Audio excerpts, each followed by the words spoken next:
د دې دپاره چې د جنتیانو نعمتونه را معلوم سي، د هغه چا د نعمتو په باره کې فکر وکړي چې تر ټولو خلقو وروسته له دوزخه را ایستل کیږي او بیا جنت ته داخلیږي.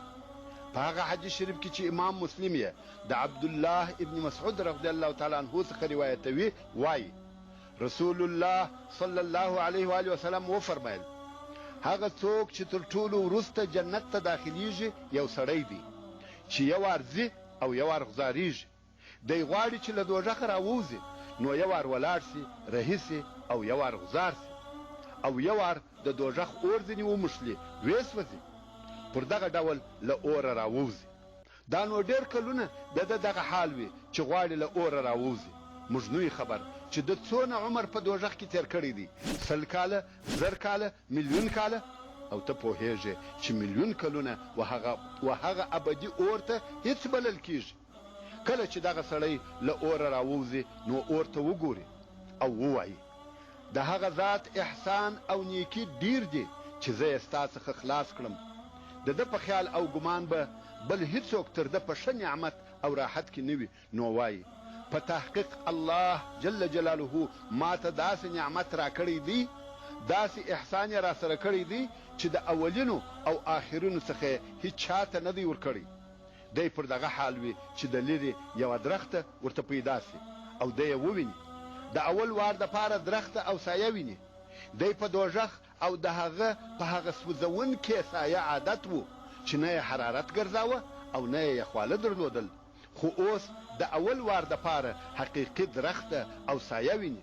نو په دعا شروع وکړي، وایي یا رب ما و دغې ونې ته ورنږدې کې چې په سایه کې یې ځان یخ کم او اوبه یې وچښم.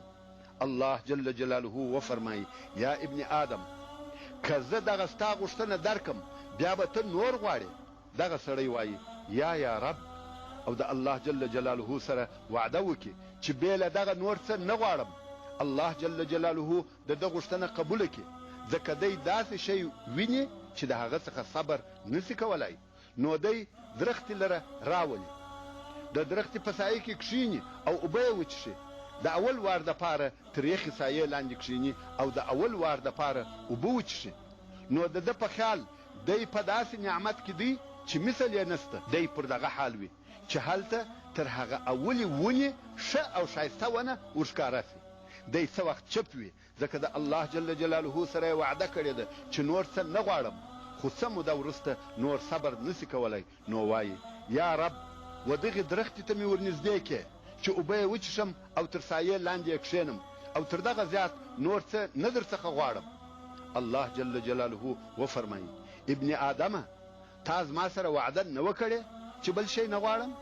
که دې اوس دغې درختې ته ورنږدې کم ښایي نور څه هم وغواړې.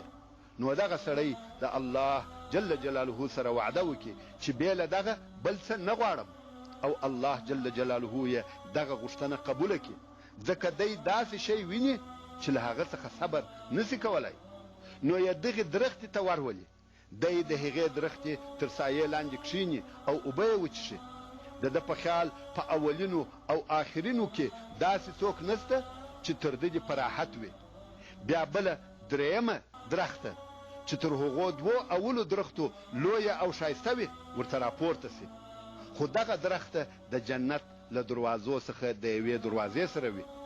سړی د څه مودې دپاره چپ وي، آخر یې طاقت ونسي، نو وایي یا رب دغې درختې ته مې ورولې چې په سایه کې یې کښېنم او اوبه یې وچښم، او تر دغه زیات بل شی نه در څخه غواړم.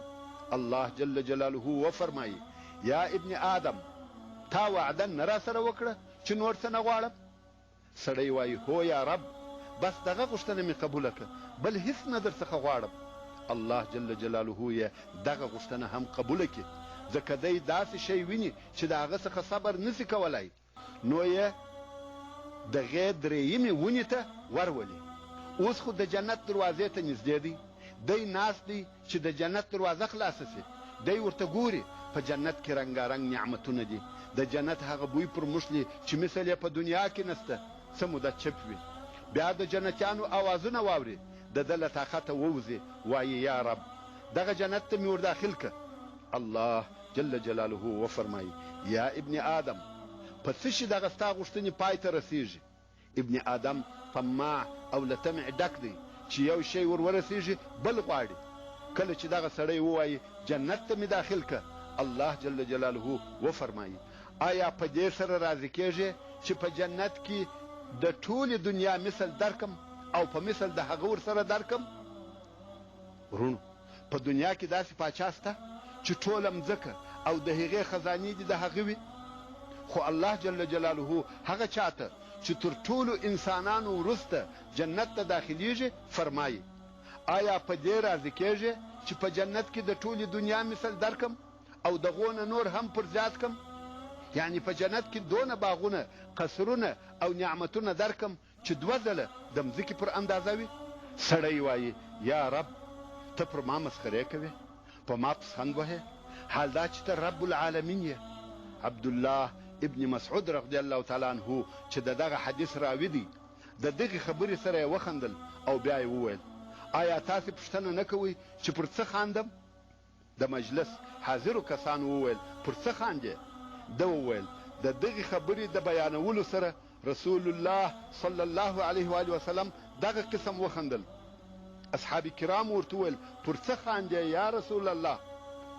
رسول الله صلی الله علیه و آله وسلم وفرمایل د رب العالمین د خندا په سبب. کله چې دغه سړي وویل یا رب ته استهزاء را باندې کوې او ته رب العالمین یې، نو الله جل جلاله وخندل او وی فرمایل زه استهزاء نه کوم، بلکې زه پر هر هغه څه چې زه یې غواړم قادر یم. رواه مسلم.